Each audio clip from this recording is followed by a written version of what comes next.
Good afternoon, everybody. It's time to start the afternoon session of the inquiry.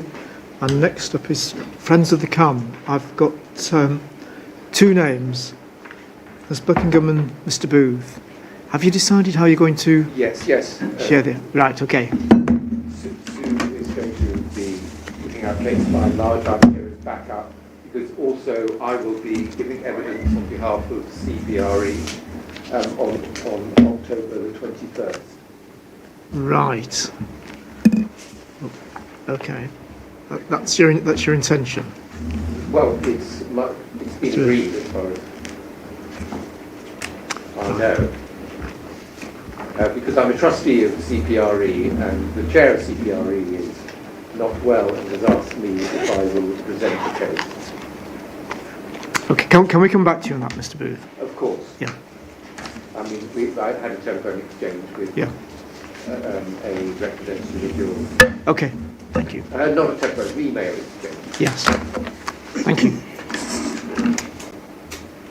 Right, so, Ms. Buckingham, is it just yourself who's going to speak today then? Yes. On behalf of Friends of the Cam.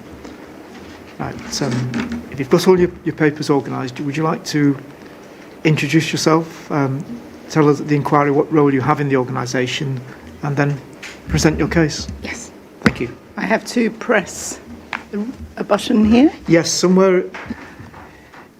a red light should come on if you press the little panel below it. Is that working? I can hear you clearly. Yes, I've got thumbs up from the back of the room, so that sounds good. Thank you for the opportunity that Friends of the Cam are given to speak here. We're a consortium of concerned organisations and individuals with around 3,600 registered supporters. Tony Booth, 3,600. Tony Booth and I, who are here today, are two of the 7 original co-founders and two of the 8 current steering group members. And for your information, in my professional life, until I retired, I was a professor of geography. And I'm representing Friends of the Cam here today. I'd just like to start by saying I agree with the Mayor in saying that we live in a very different world to when the C2C plan was developed. But for different reasons. I must admit, it feels like I've entered a parallel universe coming in here, because nobody has mentioned the climate emergency, the water emergency, or the biodiversity emergency, which are overwhelming influences on our world today, and they will feature in our presentation. Friends of the Cam's aim is to defend the Cam and its tributaries from pollution and over-abstraction. And we do so through education, inviting experts to come and speak to us and our supporters, direct action, policy advocacy, and also a celebration of the rivers. We have an annual river festival on Midsummer's Eve in June.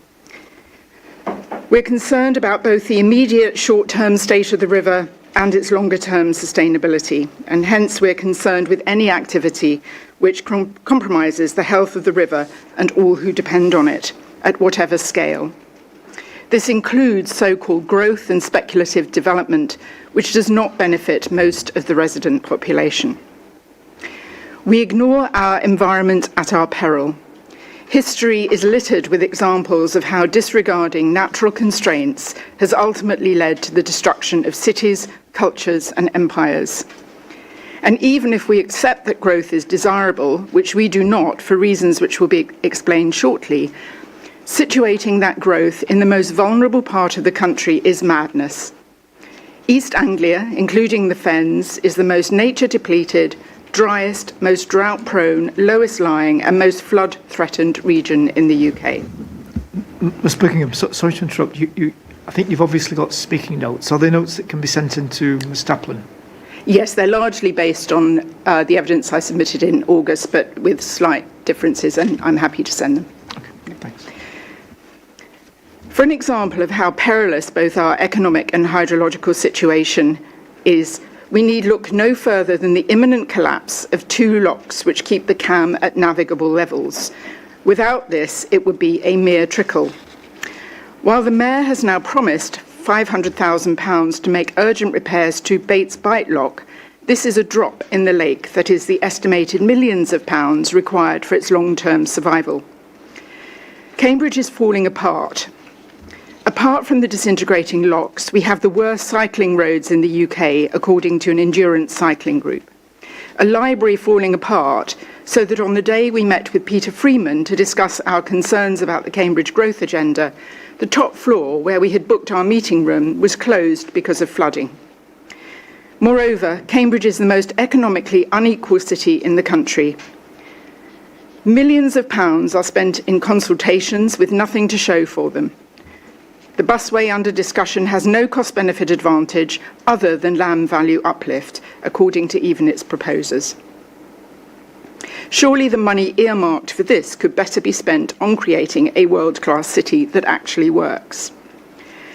The city and its surroundings cannot support the projected growth which the C2C busway is designed to promote, and which is implied by land value uplift. The water resources do not exist for even currently approved development, nor will they in the medium-term future, as repeated objections by the Environment Agency demonstrate. This situation will not change on the ground simply because the government has persuaded the Environment Agency to remove their objections on the grounds of the as yet untested water credits becoming available. There is no evidence to suggest that these are workable. In August 2025, the UK National Drought Group, which we submitted in our evidence, declared a nationally significant water shortfall. The rivers Lark and the Great Ouse at Ely were at their lowest ever recorded July levels. The Minister for Water has stated that we face a growing water shortage within the next decade. And in an area which will not see the completion of a new reservoir for at least 12 years, and this is optimistic, as is its capacity to deliver the water needed, and where the chalk aquifer is already dangerously low and over-abstracted, this poses a serious limit to growth. We note with interest that the applicants have based their annual rainfall data on 1981 to 2010 records, when the more recent 1991 to 2020 data would have been available. From this, they would have seen that the more recent annual rainfall, at 559.37 millimetres a year, is 140 millimetres less than the 700 millimetres they quoted. UKAI, representing businesses in the AI sector, and therefore we might assume is in favour of AI growth, are cautioning about the placement of this water-thirsty industry. They state, and I quote, "The rapid growth of AI technologies has driven demand for data centres that rely heavily on fresh mains water to cool their servers.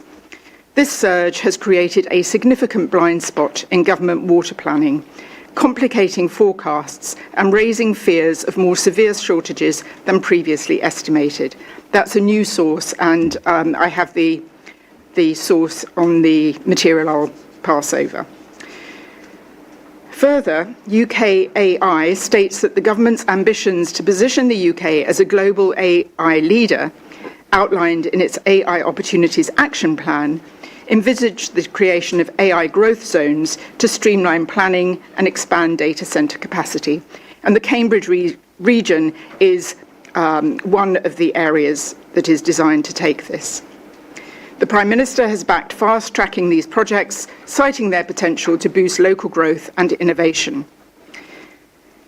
However, in some proposed sites, including areas near Abingdon in Oxfordshire, which is also flagged for water scarcity, they pose, as UKAI states, notable environmental risks. This will undoubtedly be true of Cambridge as well. According to Cam Valley Forum, wastewater treatment is woefully inadequate, and this looks set to continue.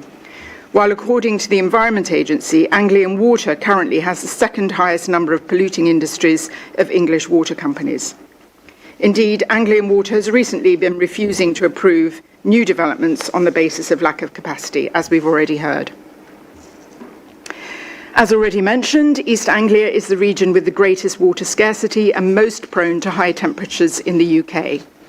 This and inundation from rising sea levels in this lowest lying area of the country will only get worse, threatening inflexible infrastructure as the climate central flood risk map clearly illustrates. According to Dr. Rob Larter of the British Antarctic Survey, the 1 metre projected sea level rise by the end of the century is a conservative estimate and combines with the sinking of East Anglia by 1 millimetre each year as a consequence of the ice sheet retreat. In a recent talk he gave to Friends of the Cam, he concluded that the projected development and growth in this region was, and I quote, madness. Even Anglian Water's own commissioned report in support of growth, Thriving East, places the region it covers as the second most challenged of the 11 English water regions on climate, nature and biodiversity.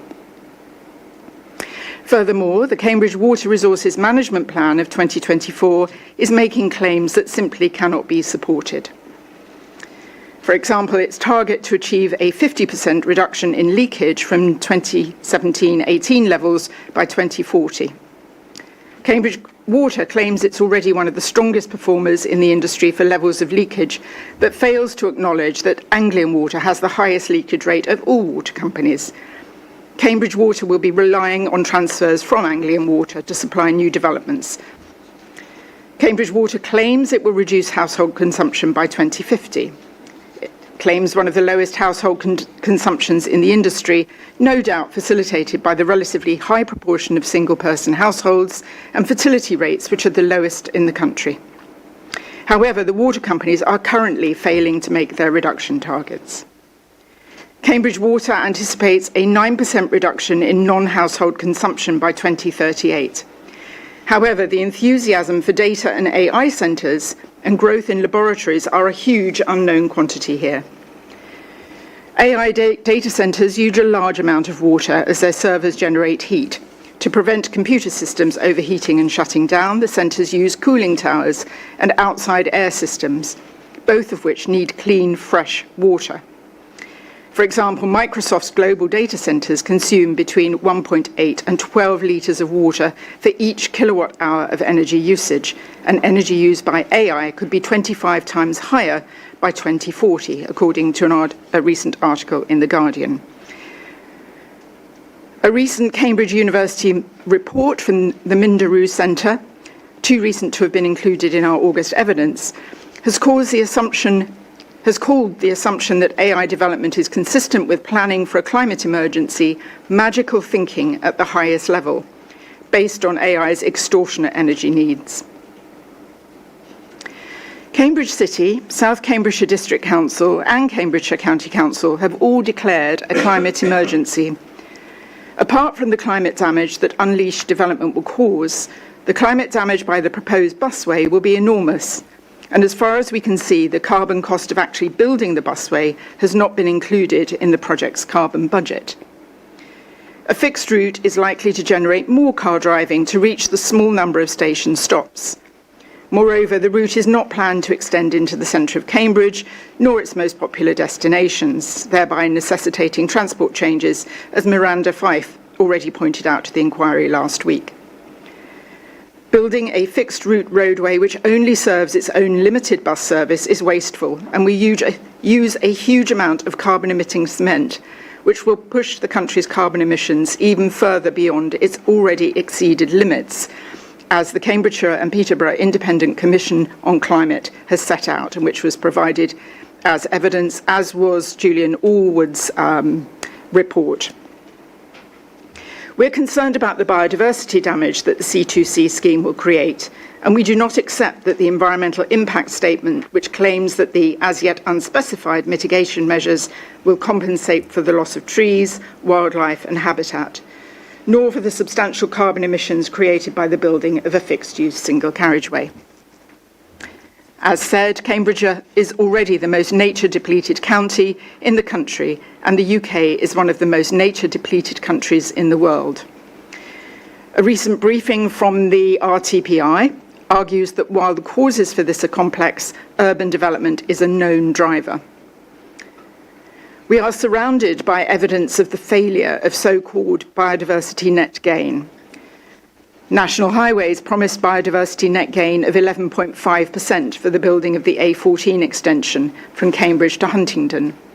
And yet, with the death of 75% of trees planted as mitigation along the widened A14 in Cambridgeshire, and on to their third replanting, nature is in a worse state than before the project started. We fully agree with the need for the provision of an accessible, flexible, affordable public transport network so that people may move between the various villages and towns in Cambridgeshire. This is needed for people already living outside Cambridge, regardless of future residents. We support CPPF's alternative proposal to use the existing road network to facilitate a better and more flexible public transport system. This has a better chance of reducing car use as the routes will serve more villages and can be available much more quickly. This is also likely to be cost effective, something that the fixed busway most certainly is not, as even the project proposers indicated in their opening statement. For all these reasons, we urge the public inquiry to find against the proposed unnecessary and damaging fixed busway. Thank you. Thank you, Ms. Buckingham. Any questions? Mr. Henderson. Ms. Buckingham, can we just start, please, on the final page of your proof in the part that you just read out, top of page 3 of your proof. You say you fully agree, your group fully agrees with the need for the provision of an accessible, flexible, affordable public transport network. Yes. And so from that, we can record your agreement there is the need for the provision of new public transport infrastructure within Cambridgeshire. That's right, isn't it? It depends what you mean by infrastructure. We need more buses, we need them to be cheaper and more frequent. Well, the fact that you support CPPF's alternative, that in and of itself is an example of new public transport infrastructure, isn't it? Yes. Yes. And therefore, I go back to the point of principle. In principle, you support the need, or you agree there is a need for the provision of new public transport infrastructure within Cambridgeshire, don't you? Yes. And to be slightly more specific, again, consistently with your support for CPPF's alternative, you would agree that there is a need for the provision of new public transport infrastructure within the Cambourne to Cambridge corridor? As with the rest of Cambridgeshire. Thank you. And given your support for the CPPF alternative, you would also agree that that new public transport infrastructure should, in the first instance, be in the form of new bus provision, yes? But yes, we do. Thank you. Turn back, please, to the first page of your proof of evidence. You set out that you've got two main objections. The first limb dealing with climate and biodiversity issues, and the second you say that this new fixed route will be used to justify opening up land for further damaging development. Can you just clarify for me, when you say development, do you mean housing development or employment development or both? We're for both. Cambridge is actually pretty much full employment. The problem with housing is not that there isn't enough, there is not enough affordable housing. There's not enough public housing. And the new developments don't actually achieve more affordable housing for people. So to be clear, you've clarified it's both housing and employment. So to be clear, your position is there should not be further housing or employment growth in Cambridgeshire. We believe there should be housing provision for people who can't afford current housing, who are currently homeless or in inadequate accommodation. We don't need more speculative housing. 25% of housing that is built in Cambridge is advertised overseas. Much of it remains empty. Sure, but let's just keep it really simple. Really simple question. Do we need to build more housing in Cambridgeshire? As I said, we need to build more affordable housing that people can genuinely afford, not housing for speculative development, nor for sales overseas. Right, so you agree that we need to build more housing, but you've got a query over what tenure that might be, yeah? Tenure, and also who buys the housing and what happens to it after it's sold. And keeping it really simple again, do you agree that we need to build more employment development, more employment land in Cambridgeshire? We need employment for people who are unemployed. Actually, the unemployment figures, and I don't have them to the top of my head, are pretty low compared to the rest of the country. I think where there should be development is in areas where there is high unemployment, and that's not Cambridge.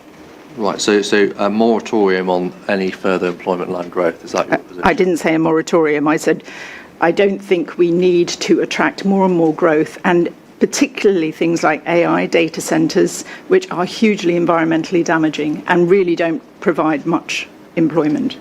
Right. Let's get a little bit more specific. Do you object to the allocated and permitted development at Bourne Airfield? No, we would object. I mean, it's too late because it's been given permission, Yeah. but we haven't supported that. So you don't support it, to be clear. I asked you, do you object to that? And you say you don't. Sorry, we haven't supported it. You don't support it, okay. So let me just be clear, you don't support. And the allocated and permitted development at Cambourne West, do you support that? Or We haven't supported that, no. you don't support that? And then the allocated and permitted employment development at West Cambridge, do you support that? No, we don't support it, no. Right, so in each of those three respects, it's fair to say that your position is contrary to the plan-led series of policies in the adopted development plan. We have challenged the plan at every level Yeah. on the basis of climate, biodiversity and water emergencies. Sure. And then just being a bit more, sorry, it's not a team effort. It's not a team effort. Yeah. So if you could just let Mr. Buckingham answer the questions, please. Of course, but May I ask No. my okay. because I'm here in, Well, sir, you've got your opportunity later, we've heard. It's not a team effort. so it's an individual. Exactly, yeah. If you It want- is, yeah. I think Mr. Clegg made that clear at the Okay, start. Thank that's you. fine. Yeah. Okay. But we're a kind of team, so there you go. Not how it works, I'm afraid. So just to step away from the adopted development plan, you say you don't agree with that plan-led approach. No, I didn't say we don't agree with the plan-led approach. I said we don't agree with the levels of housing and In the plan. building in the region, which is water-stressed, biodiversity depleted, Understood. and subject to flooding, and which has declared a climate emergency. Sure. And the government has set out very clearly the case for Cambridge, and then subsequently in Matthew Pennycutt's letter of this year, it is government policy that Cambridge will grow, and it will grow in terms of housing numbers, and it will grow in terms of employment land. Do I take it from your previous answer that you are also against such growth? We are certainly against any growth which, as the government has described it today, is build, baby, build, which I find, and I think probably all my colleagues in Friends of the Cam would find deeply distressing as a descriptor, and is completely negligent of the situation, the environmental situation in the region, not to mention the country and the world. So when we look at Cambridgeshire policy at the national level or the regional level, again, your position is contrary to the government policy in that regard, isn't it? My position is contrary to quite a lot of the government positions. Thank you very much. I don't believe I need to be. Now, you've got a specific concern about water supply, and I understand there's a general concern, you've expressed that, but is that also a concern about development which is dependent on the busway? Or is it just a general concern? Well, it's both, because both. part of the development is part of the general concern. Right, and the risk of an impact on water supply about which you're concerned arises from other forms of development. It's not the busway itself, it's what the busway unlocks, isn't it? It is partly that, but the busway will rely on the production of concrete to build it, which uses water. All right. And in terms of that development which is unlocked, the housing or the employment land, that is all development that either has been or will be the subject of a separate consenting process because it will need planning permission, yes? Yes. And in determining, or in having determined, in the examples of those that have already got permission, in determining those applications, the impact on water supply is a material consideration, isn't it? It is, but I'd also like to point out that the only value of the busway is the land value uplift, which is predicated on development. You don't worry, I'm asking you about that. And in respect of that issue of water supply, if there is an issue, it is through that process which that will be resolved, whether or not planning permission should be granted for that particular house or that particular piece of employment land, isn't it? Well, I don't accept that, actually, because the government has a way of getting around objections to water supply. One of the examples is promising water credits, which is an untested system. Right. So again, is this an example of you're simply taking a different stance to the government position and the advice of the Environment Agency? Is that right? Well, I think the Environment Agency's advice was that there is insufficient water. Uh-huh.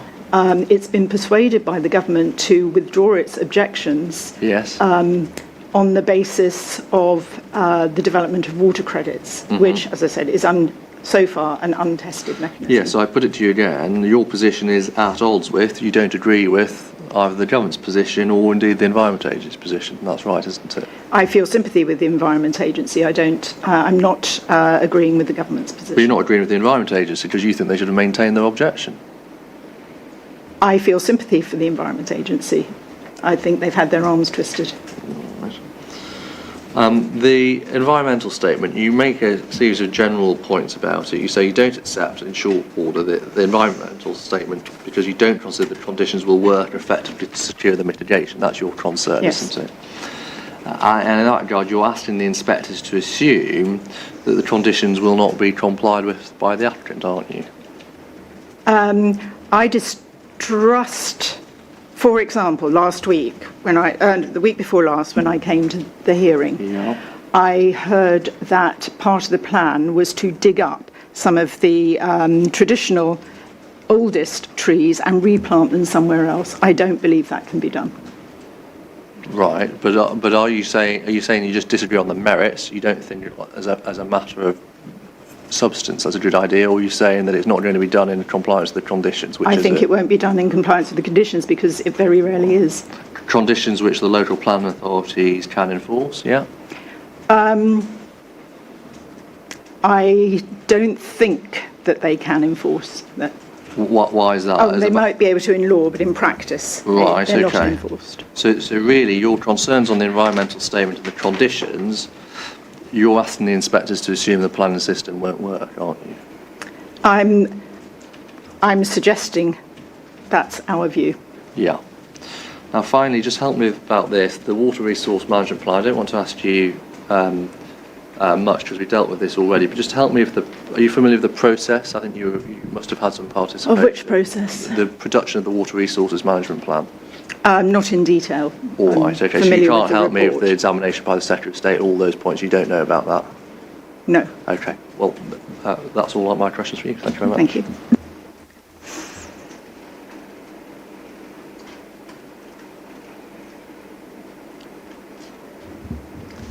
Mr. Hopkin-Wright, any questions? Yes.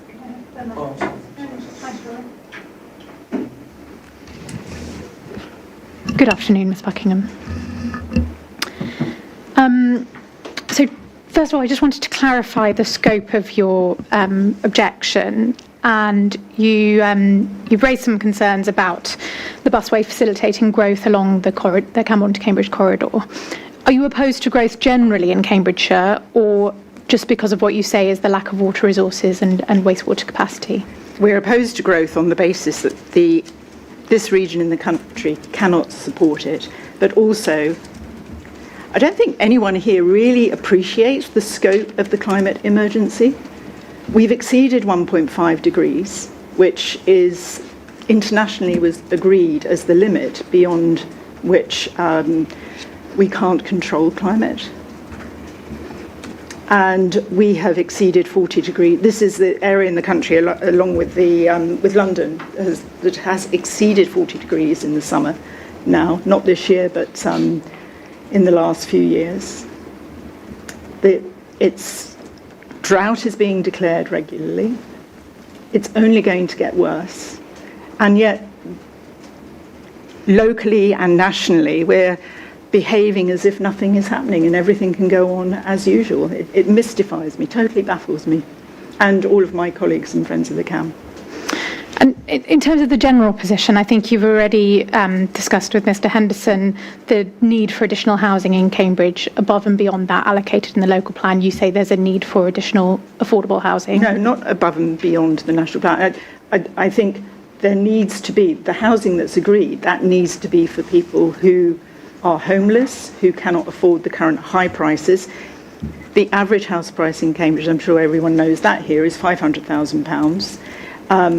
The the more housing that's been built over the last 10 to 15 years, the price has been going up. Building more houses doesn't bring the house prices down. So targeted building is needed for low-income households. Okay, so I'll just put the question then. Do you recognise that there is a need for additional housing in Cambridge and Cambridgeshire above and beyond that allocated in the local plan? Well, as I've just said, I believe that the housing that's allocated in the local plan needs to be appropriate for people who are in housing need and on low incomes. Yeah, sorry, my point is about beyond the local plan, so Yes, the emerging local plan. Do you recognise an additional need above what's allocated in the local plan? I think there's an additional need for housing for low-income families and individuals. And are you aware that applying the most recent government guidance does require an increase in housing allocations in Cambridgeshire above that in the local plan? I've read that. I don't accept it because it doesn't take into account empty homes, or empty structures rather. And not actually just housing structures. There are offices in our street which have been empty for 5 years. Have you seen the figures that Mr. Kelly has put in his proof of evidence regarding the housing need, the updated figures? I've seen the figures of housing need, yes. And in terms of your written evidence and the evidence you gave in presenting your speaking note, you haven't put forward any evidence to dispute those figures that Mr. Kelly puts forward? I haven't put any forward, no. It doesn't mean I might have concerns, but...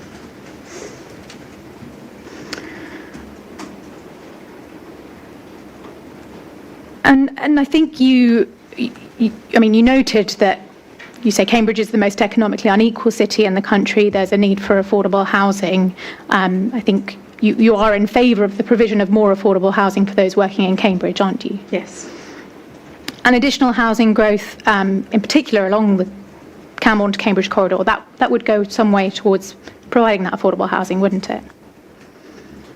It would, but I don't support it. I mean, it's quite interesting. I come from London. I was born and grew up in London at a time when new towns were being built, and the decanting of poorer people out of London into places like Milton Keynes or Harlow, Newtown. And I get this feeling in Cambridge, we can move poor people out of Cambridge and put them dotted around and bring them in to service the wealthy economy there. And I think there's something fundamentally wrong about that. I think there should be affordable homes, genuinely affordable homes, throughout the city. And that's where empty homes can come into it as well. I don't believe in decanting people further out of the city to service the needs of the wealthy.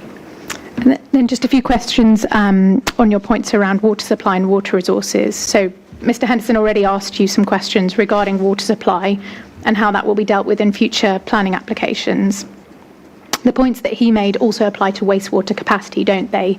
In that if there are concerns in relation to whether there's sufficient wastewater capacity, those will be resolved through the planning process for any future development applications. Well, they're supposed to be, yes. Now, you've already confirmed that you support the CPPF alternative, and that's at page 3 of your proof of evidence. This was a question put by the inspectors to the Federation of Cambridge Residents Associations, but I think it's equally applicable to your evidence. If there were a more accessible, more flexible, affordable public transport provision along the Cambourne to Cambridge corridor, for example, as a result of the CPPF alternative, would that not also encourage increased growth in terms of housing and employment development along that corridor? Well, I think the corridor would be different because it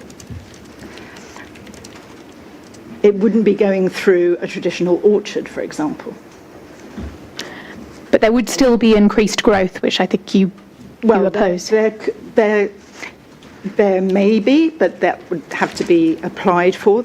The problem we have with the C2C busway is it's predicated on future growth because its only value for money is through land value uplift. So it's benefiting the people who will be building it for that reason. And in terms of the growth that's identified, in particular in the emerging local plan in the case for Cambridge, if that doesn't occur along the Cambourne to Cambridge corridor, that will need to be delivered somewhere else in order to satisfy the future housing need, won't it? Well, it depends how you're defining housing need, or it depends how housing need is being defined. As I've said, the only housing need I think that I would support is for low-income, affordable homes, and to not be selling homes to overseas buyers so that they remain empty. I think the whole housing market needs looking at, and then there will be more homes available. Yes, so in terms of that identified in Cambridge's most recent calculations, which we fed through to their emerging local plan, that will need to be delivered somewhere else in Cambridge, Yes, and it won't could be delivered by using empty homes, by somehow controlling the buying of homes to be left empty, perhaps by national moves like increasing council tax and so on. And that growth will also need to be supported by sufficient water resources, won't it? Any growth will need to be supported by sufficient water resources, workable. And in terms of the Cambourne to Cambridge corridor, you don't point to any particular feature of housing or employment development in that corridor that would have a greater impact on water resources than development elsewhere in Cambridgeshire, do you? Sorry, I'm not quite sure. Sorry, it's quite a long question. So in terms of increased growth in Cambourne to Cambridge in that corridor, there's nothing particular about growth there that would have a greater impact on water resources than growth elsewhere in Cambridgeshire. Well, I think we know how this works. In fact, before the C2C busway, before we've got to this point, when it was first designed, I don't think there was much discussion of AI centres, for example. It certainly only reached my consciousness over the last couple of years. And suddenly the government is banking a whole load of its growth ambition on AI, and it wants to place it, ironically, in the most water-short areas in the country. Sorry. So whether it's in the C2C corridor or whether it's out near Babraham, or it won't have more or less impact, but wherever it is in the Cambridge area, including the C2C busway. Thank you. Those are all my questions for you. Thank you.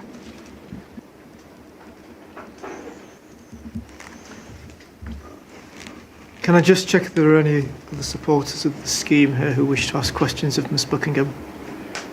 Right. There aren't. I think I may have one or two, Ms Buckingham.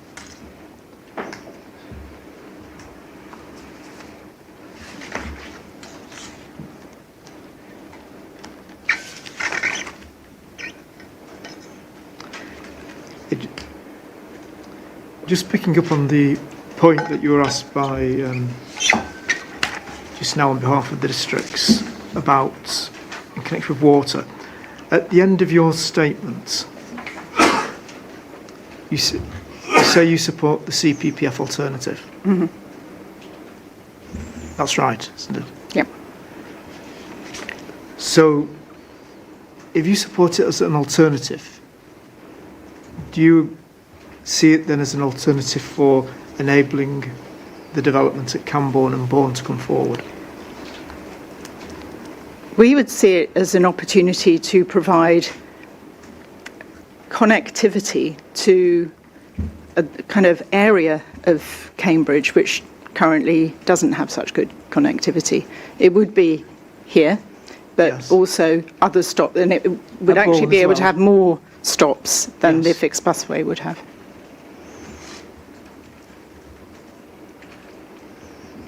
So are you talking there about connectivity for places as they exist now? Yes. And would it also, but in terms of seeing it as an alternative, would it also enable the development that's been referred to during the course of this inquiry by the applicant to come forward? The development at Bourne and at West Cambourne? In as much as it would provide a bus service between Bourne and Cambourne, I would think.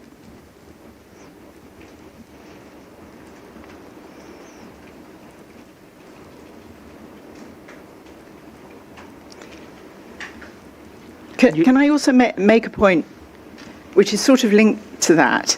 And we're obviously looking in the inquiry at hard solutions to issues of commuting. I mean, I unfortunately drove here today because of the limitations of the bus service, and the road was really quiet.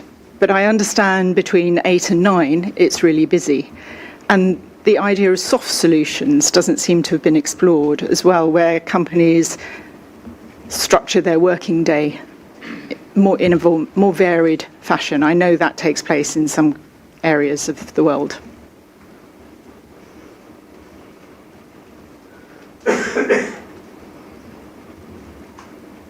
Right.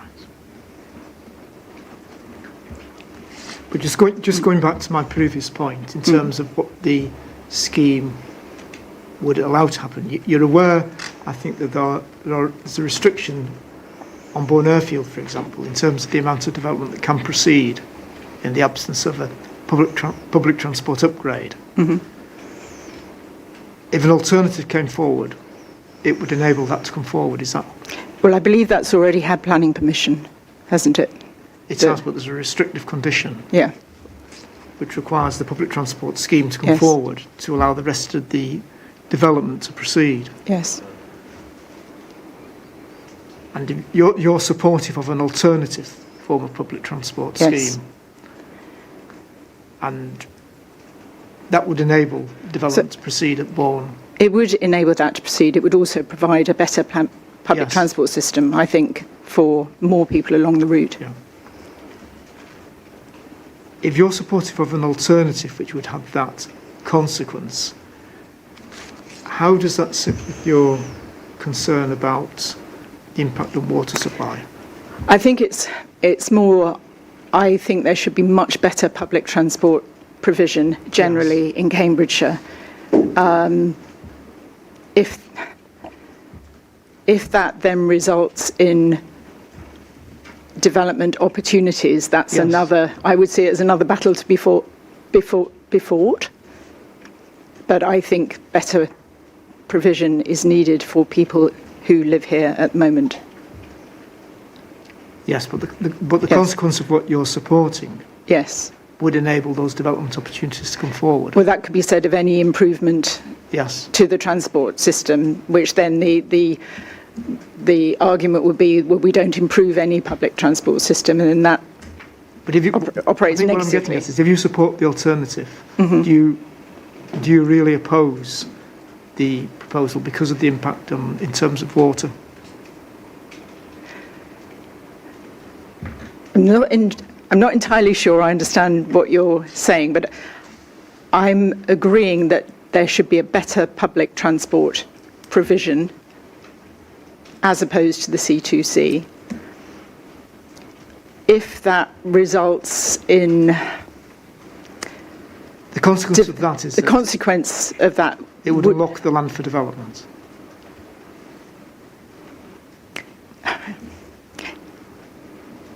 Yes, but then you seem to have a concern about that in your statement. Any transport infrastructure, or any improvement of transport could do that.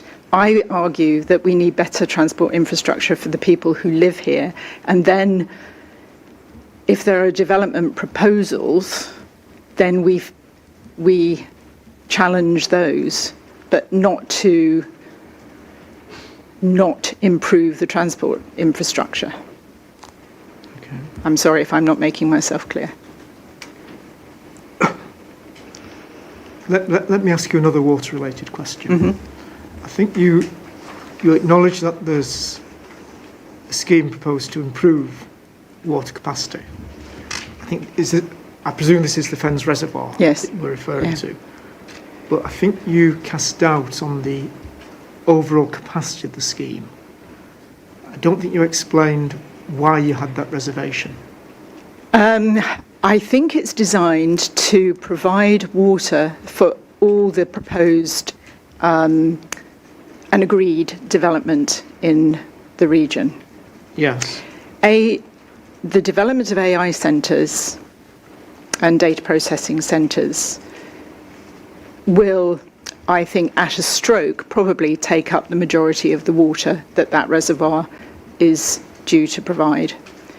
And I think it's sort of consistent with the pattern in Cambridge that there's a lot of talk of the development of housing, but actually what is really at interest for developers in Cambridge is the development of businesses or business, and then housing is provided to service that business. And that became clear in the North East Cambridgeshire site and the relocation of the wastewater treatment centre.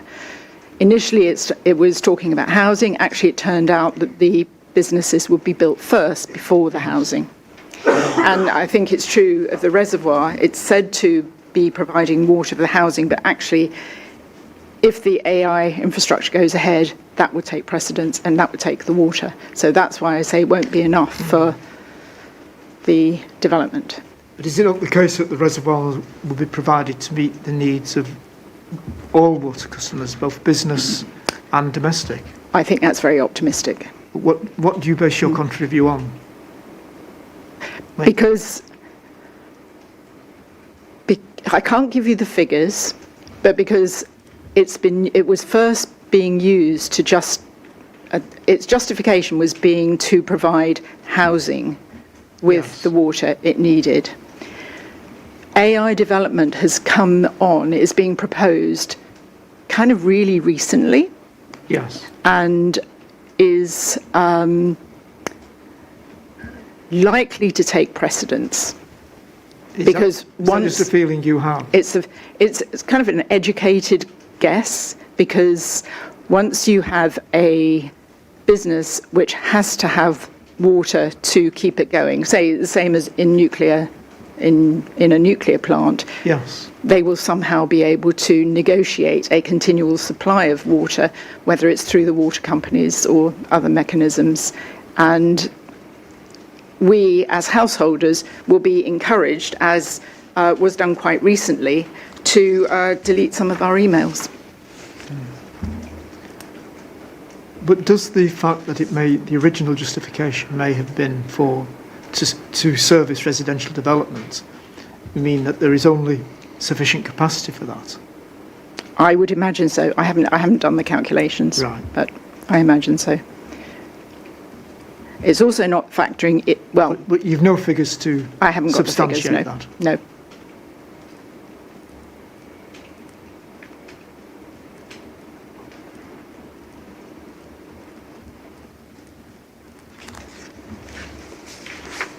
And I don't also have figures, but again, educated guess, building reservoirs in a heating climate will lead to higher evaporation rates.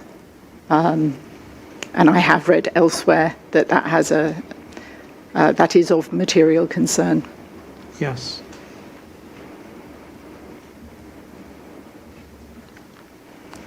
Just changing tack and asking about something different. On page 2, and you talk about below the subheading on climate and biodiversity damage, you say fixed route is likely to generate more car driving to reach the small number of station stops. Equally, is it not likely that even as you suggest there may be more trips, they may also be a lot shorter because they're just going to the park and ride?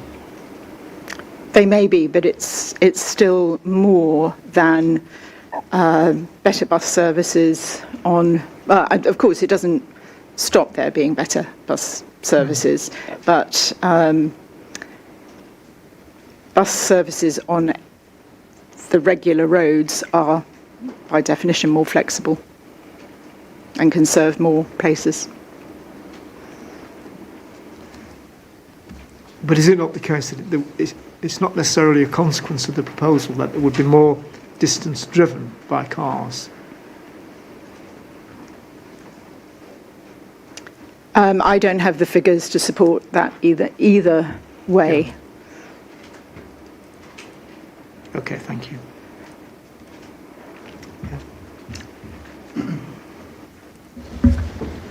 Thank you. Excuse me. But when you were sort of talking through your evidence, one of the areas you were talking about was flood risk. Can I just clarify? Was that part of your concern about the impact of growth and development generally, or were there any specific concerns about the proposed busway? Well, I think it's part of the bigger picture in that the more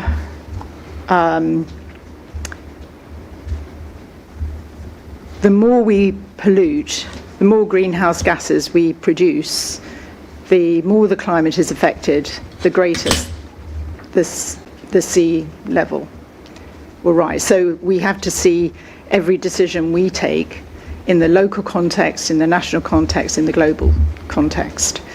There is then the less flexible the infrastructure, the more vulnerable it is to flooding when it happens.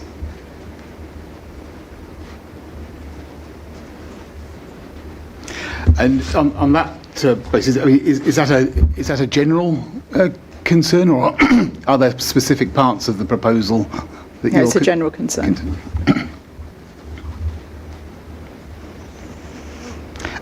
And just so I'm clear, the overall point about flood risk was the links you made through, if I understood you correctly, more development that actually contributes to climate change will then have a result on sea levels, which will then have an impact on flooding as a general thing, not necessarily specifically in this location. Well, it is in this location because the whole area is vulnerable to sea level rise, and we're so low.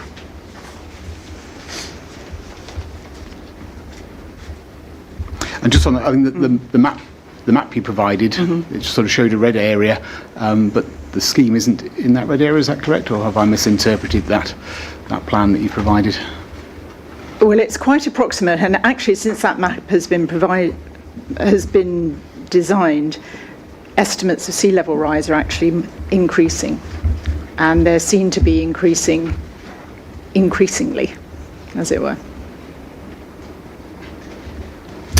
Okay, thank you. Just turning to the point I think you made about your concerns about biodiversity net gain or ecological provision. Is your concern that the proposals are in some way not providing appropriate mitigation, or is it that, as you've sort of mentioned, your concerns is that even if it was provided, that the provision wouldn't be enforced? Because you gave reference to tree planting on the A14, I think. Our concern is that biodiversity net gain never really works, and if one area, if mature trees are destroyed, planting a new tree does not create the same level of biodiversity. Or ploughing through an orchard, that level of biodiversity is really considerable, and it's kind of irreplaceable over the short to medium term. And so that the whole concept of biodiversity net gain has been promoted by developers as a compensation, but it's not really realistic. What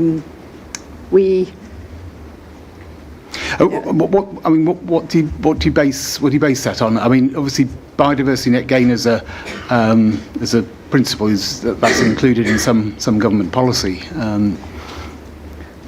Yes, but it doesn't work because again. When you say it doesn't work, again, is this a general comment, or is it specific about the applicant's proposals? Well, I think it's both, because if you destroy mature trees, and the whole network, the whole ecology that they are part of, cannot be recreated. It takes decades and more to develop the biodiversity.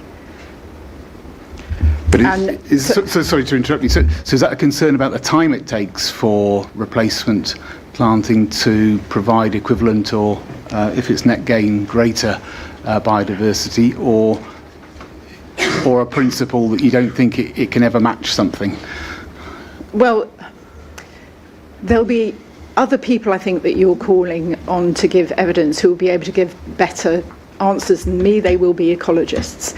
But you've made the point. Yes. So if there's an area, let's take the orchard, of hundreds of trees there, many of which will need to be taken down. Some apparently will be repositioned, which we don't accept will work, replanting a mature tree. You're not just taking down the trees, they contain a whole network of insects, and they support birds, and they support plants, and that there's a whole network underground of fungus and tree roots that are interacting to create an ecosystem. And if you cut down some of that, it cannot all be replaced somewhere else. And again, have you actually seen what's being proposed in this case, or again, is this a general concern? Yes, and I just don't accept that the proposals will work in terms of replanting the trees, for example. I mean, you just said in answer to my earlier question that you accept that there's others who are sort of going to provide more detailed Yes. evidence. So why don't you accept it? Well, accept. So why don't I accept? I think what you said is you don't accept that the biodiversity net gain proposals will achieve what they're setting out to. Yes, I don't accept that they will, based on my reading and understanding of how forest ecology works. For example, I don't think that the proposed biodiversity net gain will compensate.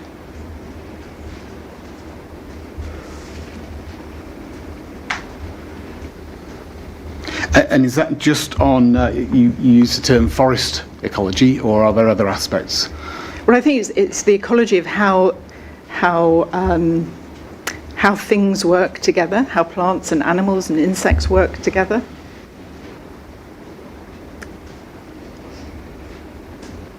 And cutting down one tree and replanting a tree in its stead isn't sufficient compensation. And just going back to the other point, I'm not sure. I also asked, was your concern about timescale? Because you say cutting down a tree and replanting one isn't compensation. Are you saying that a replanted tree can never regain something that's been lost, or? I do, really, because trees are connected, and by killing some trees you can kill off a whole load of other things without maybe initially realizing that.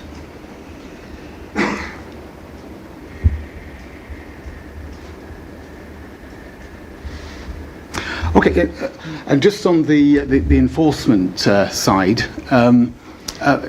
again, you gave the example of the A14 scheme, but also I think the article that you provided in support of that said that it had been replanted, and I think you mentioned they've replanted 3 times. Yes, and it's not working.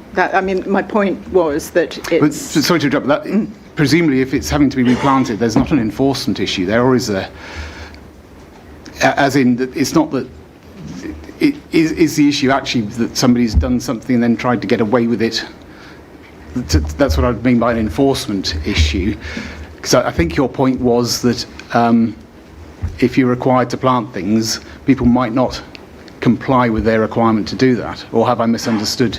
I think that is right. I don't have the evidence to hand to give you off the top of my head. But I think it's how do you enforce something that either can't work or isn't working, how many times will they be replanted?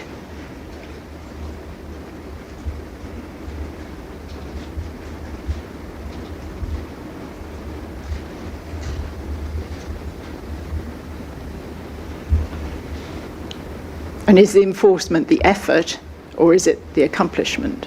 Yes.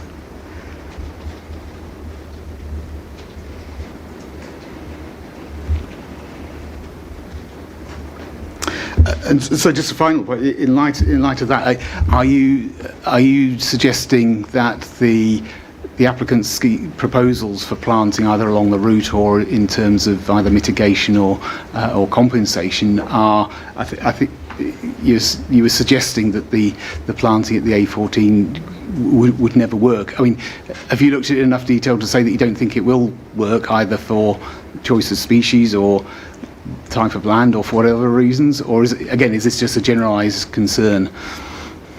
Well, it's a generalised concern in that the replanting isn't working. When you drive along the A14, you can see it's very clearly it's not working. You can see big swathes which have no trees on them whatsoever. I guess I'm trying to understand.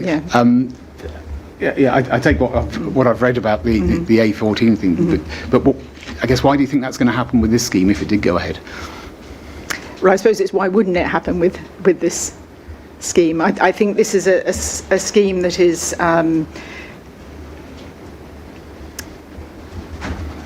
it's a speculative scheme. It doesn't offer value for money. It is based on benefiting speculative development.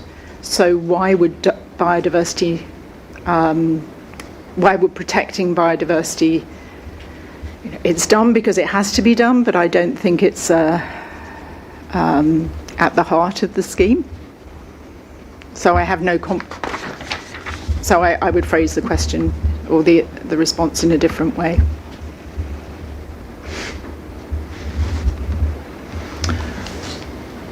Okay, I think that's all the questions I've got. Thank you. Thank you. Thank you, Ms. Buckingham.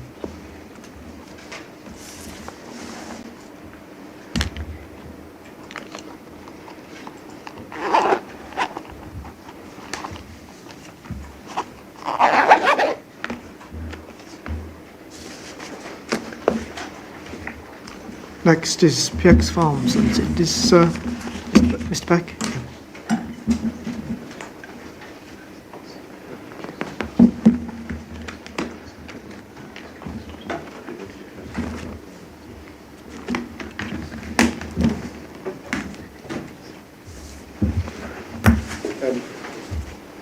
Yes, Professor Blue. Yes, I think you suggested you might need to clarify the arrangement I was going to make in October, Yes. just in case I have to leave soon. Well, you are due to appear again in any event, but I do need to have a word with my colleagues about this before I get back to you. Oh, okay. We will get back to you, Professor Yes, Blue. because I do have an arrangement for late morning on October the 21st. That's correct. And I'm expecting to be here. Yes. Oh, yeah. That's not in doubt. That's not in doubt. Okay. That's not at all. Thank you for the clarification.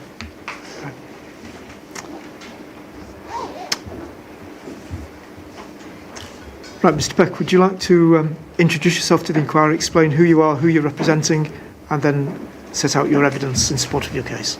Good afternoon, gentlemen. Thank you very much for giving me the opportunity to come and present my complaint about the park and ride. My name is James Peck. I live at Scotland Farm, Dry Drayton. I am the fourth generation to live at the farm, and my children are the fifth. My great-grandfather bought the farm in 1950, and the park and ride proposal aspect is directly at opposite the farm in the field that we obviously own, and adjacent to properties in which we own about 14.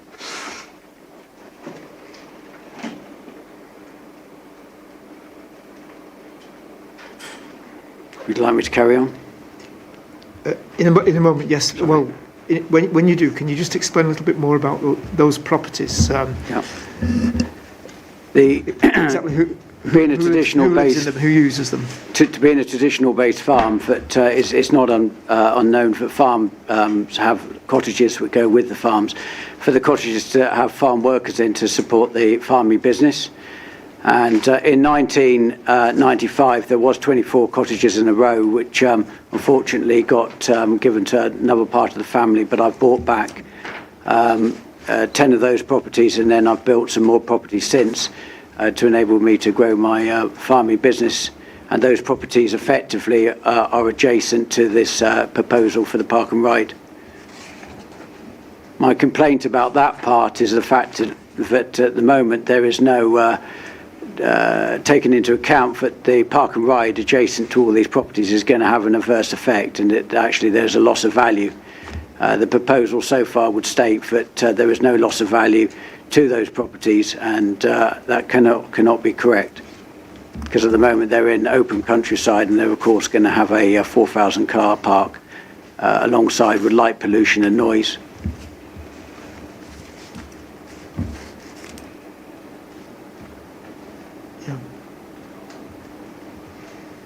Do you want to Carry on? Yeah, carry on. Yeah, so the basis of my complaint really is in the manner in which I've been dealt with over this. Is I came to terms with the fact that when I first got notification through the post that there was going to be a proposal for a park and ride, not that I particularly like it, but it is effectively at the end of my garden and next to these adjoining properties. It is then about the fact that we get treated correctly and the value of that is addressed. And my main gripe with this is that manner has not been dealt with. And I'm in a position where in 2022 I sat down with Mr. Church, some CBRE, and Mr. Baker from GCP, and I thought we had a productive meeting where the basis of that was in early July, that by September of that year in 22 we would have a lease, and originally the terms of the lease were going to be based on a 25-year period, but then over negotiations they were extended to 125 years, and at that point I realised that it was never going to be to my benefit, but retaining the land for the future of the family, being a generational business, I accepted that and then looked to get an annual payment for providing that facility, but need to take into account the damages and what it was going to affect on the nearby properties and of course on the farm. And to date, the lease in principle is finished, but the values are not agreed, and we haven't moved forward really since 2022.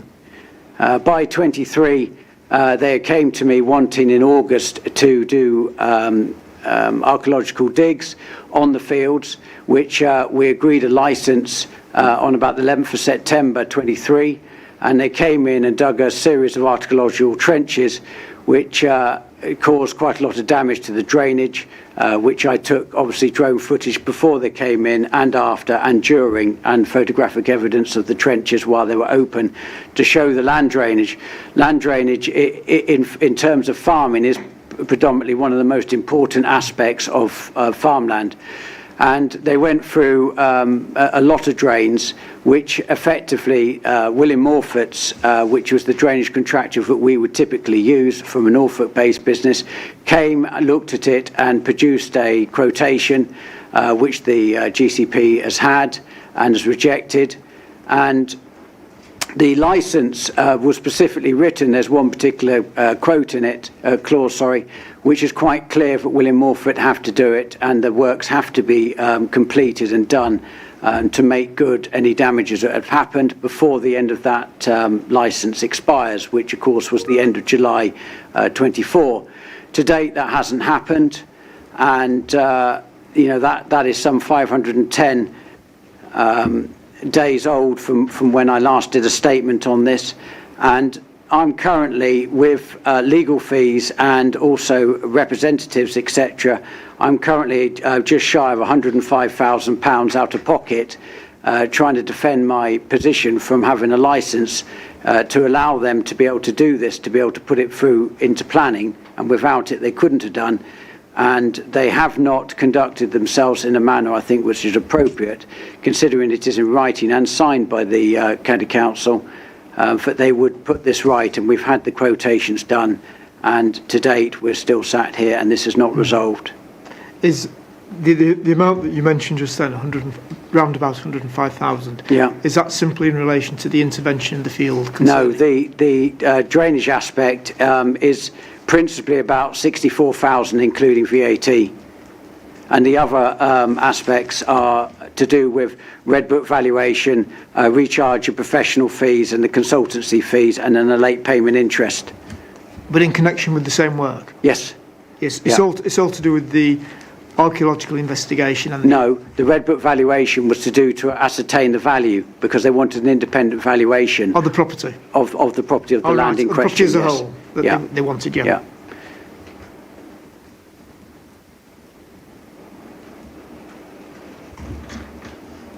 Just before you go on, Mr. Beck, looking at the site plan, Yes. have you got a copy of these? No, I don't. Somebody can probably it come up provide on you the one. screen here? Yeah. No, I can't give you that quickly. I'm sure Mr. Henderson will have it in a jiffy, but It's the deemed planning drawings, sheet 7 or 17. sheet 7, But I'm not sure what the CD number I think is. it's 116. It is, yes. Some-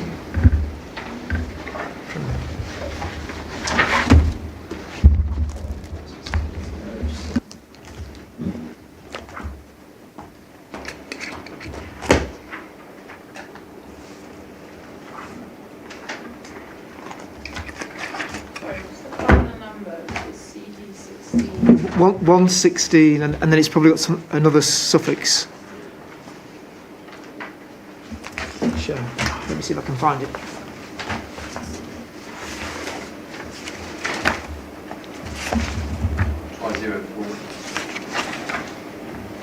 Yeah, I think that's right. 11604. You'll find a whole series of plans. Is it that one that you're looking at? Yes, yes, sheet 7.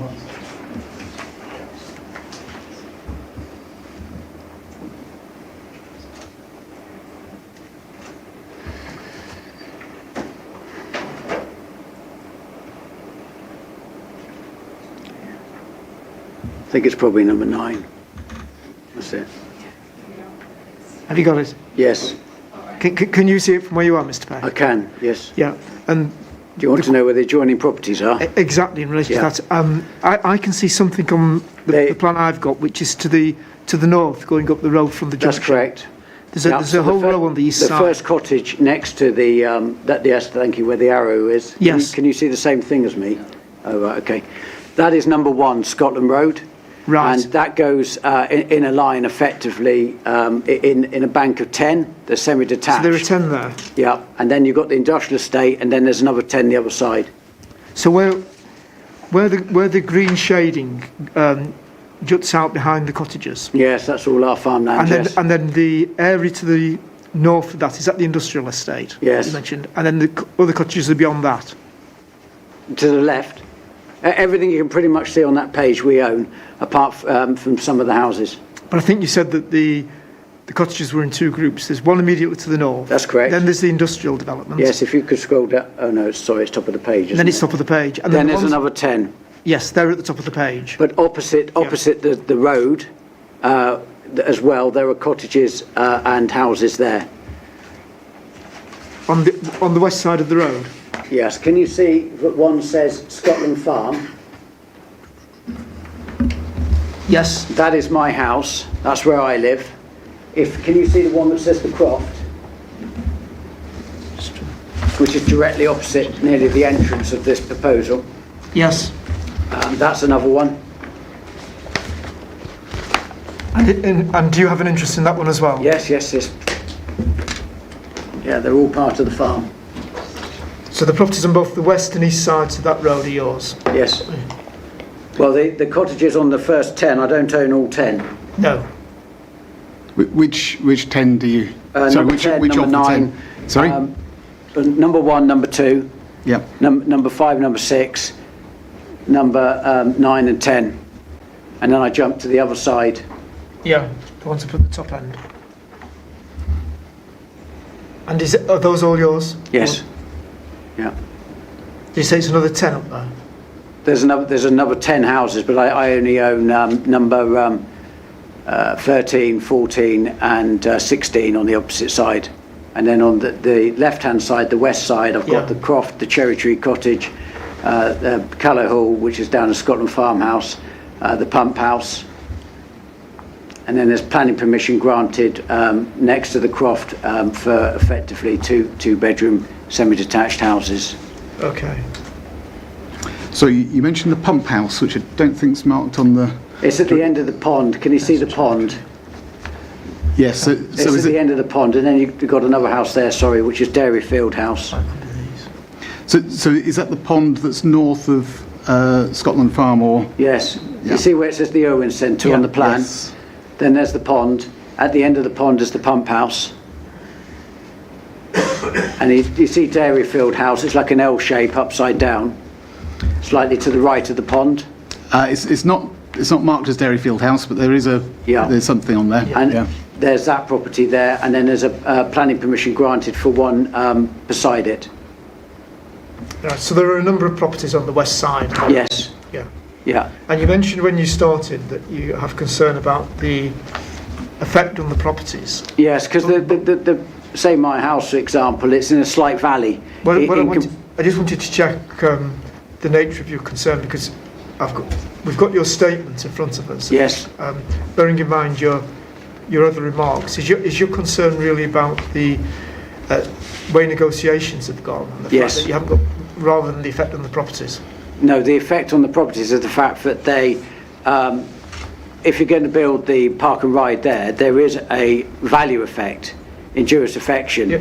and there is currently in negotiations they say there is no effect from the park and ride being placed there for 4,000 cars on any of your properties, but that, you know, is not a fair statement to make.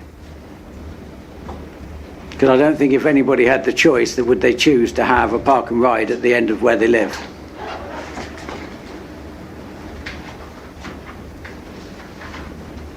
But if negotiations are resolved and agreements reached, does that in effect address the concern that you've Yes. referred to? Yes. At that stage, then I would remove my objection.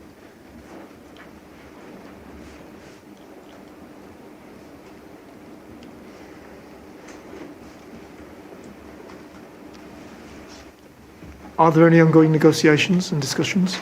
No, I had a letter on Friday which I received from Mr. Baker, which was the first letter I've had directly from him, and it didn't actually address the situation which I feel aggrieved about. I have, because I'm owed so much money now from doing all of this, in terms of the drainage and the various fees from other parties, we have now written to the County Council and Yeah. put them on a pre-action protocol, which we're giving them 14 days effectively to reply, and then at that stage they can either go for an arbitration or they can we'll go straight to court. Because bear in mind, this has now been going on for us since the close of that licence, which was July 2024. So I think we've been more than reasonable in the way that we've conducted ourselves in terms of time to try and resolve this. Okay. Thank you. Do you want to go back to your statement, Mr. Peck, and pick up any points from there that you wish to put to us before we invite questions? The Red Book valuation, in which we've done, we had it done as an independent Red Book valuation by Savills, which was different to the one in which we'd had previously, which would have been, we were doing them through Strutt and Parker. It seems a pretty simple process to me, is that what they take the information that they've got from other values in a locality. And I'm sure that you've probably already heard that there, you know, for example, the GCP have a Trumpeton Park and Ride, which they bought land at a value. And there is other farms and land blocks which are sold all up and down that A428 corridor. The values that were being pushed back to us as a comparable, for example, would be Wisbeach. Well, Wisbeach is not comparable to 3.5 miles outside Cambridge along a dual carriageway with a major roundabout system to go on and off. And this is the difficulty we're in, is that land values are cheaper in Wisbeach, and there is a good reason for that. And living just outside Cambridge, where we are, is a place that people want to live, and of course those values for that land are much higher. Irrespective of whether somebody says it's in Greenbelt or not, they still have a higher premium. The land opposite, for example, off the roundabout, I sold 14 acres at £100,000 an acre, and it's within 10-15 metres of this proposal. So to suggest to me that the value of this land for this park and ride ought to be £8,000 an acre and no compensation for any injurious affection, I think is offensive. And then to suddenly come back at £12,000 an acre, you can't buy land in this vicinity at that level. That is not the value, and that is the point of having the Red Book valuation, was merely to be able to demonstrate what that actual value is as an independent. And at no point have they had another independent valuation to prove otherwise. So at the moment, we've had no negotiation in throughout this, and it feels that the whole process has been to actually just push this through into a compulsory purchase situation, and then for me to end up in a tribunal, a lands tribunal, to try and get the appropriate amount of money, which is a very expensive process. Yes. I didn't quite get the figure that you said you'd sold. I sold 14 acres at £100,000 an acre, which is within this scheme, so you should be aware of it, because I think that your scheme on the road network is currently going to affect. Right. Should you just make it clear, it's not our scheme, it's the county council Sorry, scheme. yes, okay, sorry. And that value was for land sold for this scheme? I'm so sorry? The price that you just referred to for the 14 acres, was that in connection with this scheme? No, that was land I sold just before this scheme ever came about, but £100,000 an acre as a number was actually what was the value of the land that they purchased at Trumpington Park and Ride. Okay. The Red Book valuation, for example, wasn't £100,000 an acre for my land, but it certainly wasn't 12. And I do have a copy of it here if you would like a copy.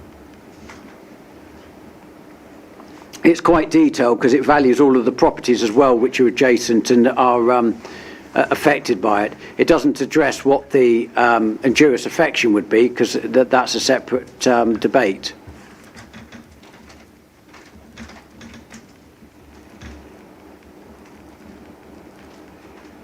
Okay. And another aspect that on the plan that we have, would you mind awfully putting it back up?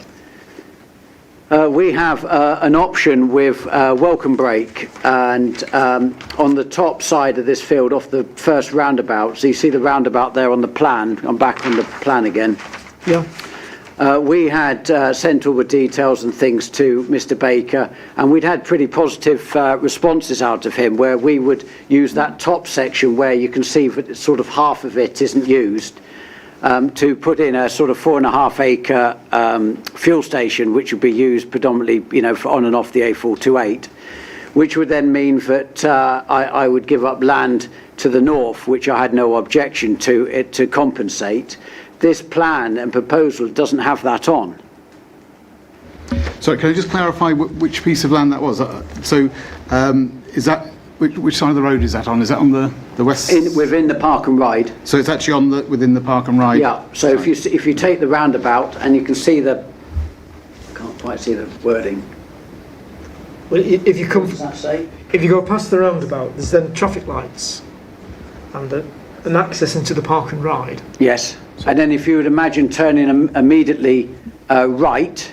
Into the Park and Ride. Correct. Yes. So heading back towards the roundabout, it would be on from the top of that roundabout along and down. So you say along and down, do you mean alongside the slip road? Yes.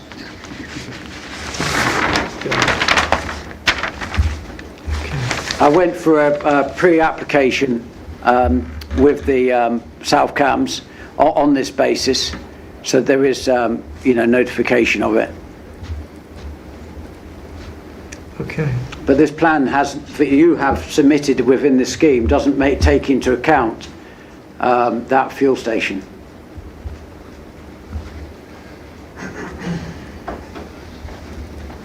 Okay, Mr. Peck, thank you. Anything else you wish to add at this stage? I think my sort of closing remark is that as ever, we are here to complete the negotiations and to finish the lease and get the values right. But I'm afraid I think it's going to involve sitting round a table and doing this correctly, as opposed to just banging emails backwards and forwards, sort of dismissing anything in which has been done.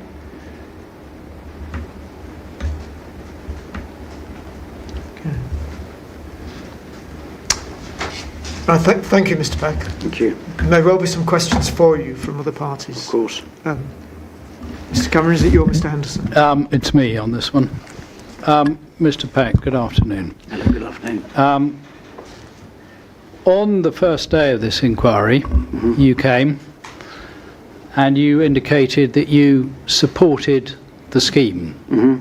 Is that your position? Yeah, that was, the gentleman asked me. I don't have a general objection to the scheme in what you're trying to achieve, or the county council's trying to achieve, merely my patch of land and the way in which it's been dealt with. So you support the scheme overall, correct? And on your patch of land, subject to appropriate terms, you're prepared to grant a lease over this land for a park and ride scheme. That's correct. Is that right? That's correct.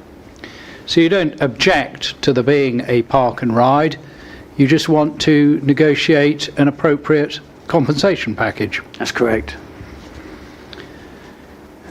And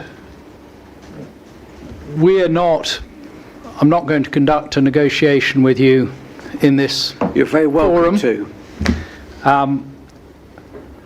But in terms of the lease, you're prepared to grant it for a park and ride, but you want to reserve some land in order to promote your own scheme for a service station or something equivalent. Now, in your objection, you make the grounds of objection you have. There was an objection submitted by Roy Thorns on your behalf that we've got, and we've got a statement of case as well. And the grounds of objection were, the first one was failure to negotiate, and that's your, in many ways, your main concern here, isn't it? It is, yes. And if an appropriate negotiation was carried out, if there was an appropriate compensation payment for any diminution in value of adjoining properties, you wouldn't then object, or would you, to having a electric vehicle charging area on the park and ride? That's correct. Yeah. So, and on the drainage issue which you raised, you entered into a licence, and there's a dispute between you and the GCP on the impact on the drainage and the appropriate remedy and compensation to be paid. That's Right? correct. And that licence agreement has a dispute resolution clause in it, doesn't it? That's correct. So the appropriate way of dealing with that, I mean the best way of dealing with it is to reach agreement, but if you can't do that, to activate the dispute resolution clause, which is in effect what you've done by instructing your solicitors to issue a pre-action protocol letter. Yes. Right. So, given that's the position, and this isn't the right forum to negotiate on money, on compensation, what I'm going to suggest is, I'm not going to ask you further questions, but I'm going to invite you and your professional advisors to meet outside the inquiry with Mr. Church from CBRE and anybody else, and to see between you whether you can, I mean, I suspect it's going to take a little bit of time to reach agreement, isn't it? This isn't done immediately. I can't see why it can't be done quicker, because it is only I that has to make a decision at my end, and I am a willing party, and we are now 5 years in, and these negotiations haven't happened. but you have to agree, and this is not the right forum for it, on the value of the land taken. So that has to be what in the jargon is called your Rule 2 open market value of that land. And you also got to agree the appropriate compensation for any diminution in value of your retained land, including the cottages and the houses on the other side of the road. Yeah. And but we're not going to do that here, are we? No, I agree. No, absolutely. But considering that I'm sat here today, and yet we have never managed to have a form of negotiation other than the fact that it feels that this has been just constantly been pushing down towards a CPO type system and then sending me to the tribunal. You make it sound so very simple, and I totally agree with you. This should be simple. I don't know why the negotiations haven't happened. Well, Mr. Peck, as I say, I don't want to negotiate this, but have you seen Mr. Franklin's evidence? We've got it, if you want, somebody wants to put it up. It's 2601 APP W7-3, just to make it easy. But have you, Mr. Franklin's the CBRE acquisition surveyor who has put in evidence. Have you seen that? I don't believe so. It's not a name that means anything to me. Right. Well, what he says, and it's his 6.1.45 on page 39 in the paper copy, and we'll get it up, and then you can, page 39 might be different in the PDFs, but specific advice was PDF and paper the same, so I think we've achieved that. I'm not asking you to read it, but it's there, so you need to, he says that a draft set of heads of terms was prepared and issued by Ceres Rural, and that's on behalf of your farm business. That's correct. And that was late 23-24, and then he says that in revised heads of terms, if you go to the bottom of 6146, incorporating feedback have been shared most recently in early 2025. So I'm not going to have a great debate on who said what to whom and are there heads of terms, but there has been some negotiation, but it's not been fruitful. Yeah, and slow. Yeah, well, I don't think, what I would ask you, Mr. Peck, and up to you whether you do, is if you don't rush off immediately, because there may be a chance to get negotiations going with Mr. Church as he's here. I saw Mr. Church half an hour before I walked in here. Good. And I had a positive conversation with him, and I'm hoping that we will get the chance to sit in a room together. Good. But well, thank you. But there may be more questions from other people. Thank you.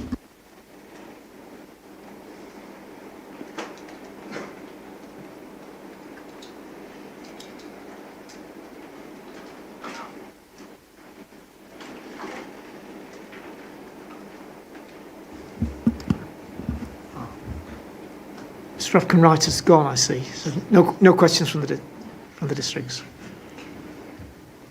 I've got nothing else for you, Mr. Peck. Mr. Underwood. No, I think the things I wanted to clarify have already been covered in what you've said and your answers to Mr. Cameron. Thank you. Okay, thank you very much for the opportunity. Thank you, Mr. Peck.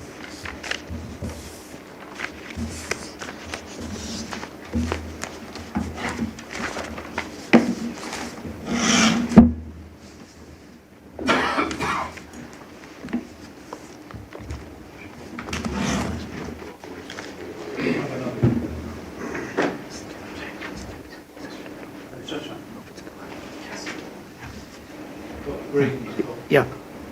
Yes, Dr. Green, you wanted to... Sir, I would like to ask a very simple one-line question. Right. This will now answer Mr. Peck. Sorry? I would like to ask a simple question of Mr. Peck. You can't do that, Dr. Green. You both object this in different ways to the scheme. I understand, but my question is neither irrelevant nor repetitious. I'm not suggesting it is. Sorry? I'm not suggesting that it is. No, okay. And sir, we've already established that there's confusion over whether I'm an objector or a supporter, and I've noted there's the same confusion over whether Mr. Peck is. So of course, it's your discretion, sir, but I do rely on Rule 16(1) in the statutory provisions.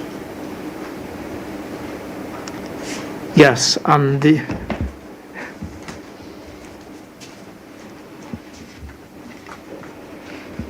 SI 2000/1625, 16(1). if you get it up.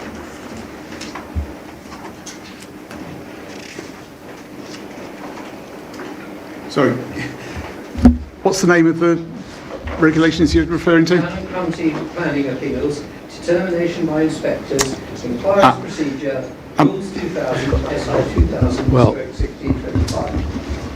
So those are the inquiries procedure rules that apply to planning inquiries. The rules that apply to this inquiry are at CD 517, which are the 2004 Transport and Works Inquiries Procedure Rules. So they don't apply. So I can There may be some similar rule. I don't know which rule you're referring to. It's usual that those rules actually mirror each other in Right, well- the reading of but I'm not a lawyer. The reference, Dr. Green, is the Transport and Works Inquiries Procedure Rules 2004. Rule 18 governs procedure at inquiry. Rule 18.4, the inspector may refuse to permit the giving or production of evidence, the cross-examination of persons giving evidence, or the presentation of any other matter which he considers to be irrelevant or repetitious, etc. But that's the... I understand, so that does mirror that. That's the irrelevant or repetition. So how do you know whether my question is irrelevant or repetition unless I am able to put it to you, sir? Well, It's a very simple question, Mr. Peck. It will take 30 seconds. It's a yes, no answer. the procedure is, Dr. Green, that parties who are objecting, Sorry? it was made quite clear at the introduction that there will be opportunity for questions between parties who have a contrary view. And that's the way this inquiry has continued so far and will continue. It's not a general discussion as would be in a hearing. It's not an opportunity for parties who both support a scheme or parties who both oppose a scheme, albeit in different ways, to ask each other questions. That's not part of the arrangements. Sir, I've made my points. Yeah. And I mean, I'm happy for you to air the nature of the question, but in terms of asking Mr. Peck a question, that's another matter. Well, I can explain the nature if you'd like Yeah, me to, sir. I'm happy for you to do that. Private or not in private? Sorry? Would you like to do that? Yes, you can do that now. Okay. So my question is asking Mr. Peck whether in 2017 or 18 he was in discussions with members, staff or representatives of the University of Cambridge on an exclusive and off-market basis to sell Scotland Farm to the university. Well, No. so I'm not here holding a brief for Dr. Green or for Mr. Peck, but I would advise caution on requiring Mr. Peck to answer I'm that not- question if it was without prejudice or other discussions. No. Yeah, I wanted to understand the nature of what Dr. Green was concerned about, but it's not a matter that it's appropriate for Mr. Peck to answer, as I've already explained. Thank you. Thank you, Mr. Peck. All the best.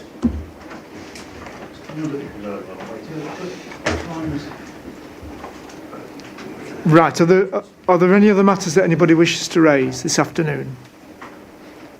Mr. Cameron, anything from yourself? No, thank you, sir. Mr. Alder and Mr. Wilson tomorrow. It is, yes, indeed. And I think, looking at the timings for them, I'm content with a 10 o'clock start again. Right, if there's nothing else anybody wishes to raise, the inquiry is now adjourned until 10 o'clock tomorrow morning.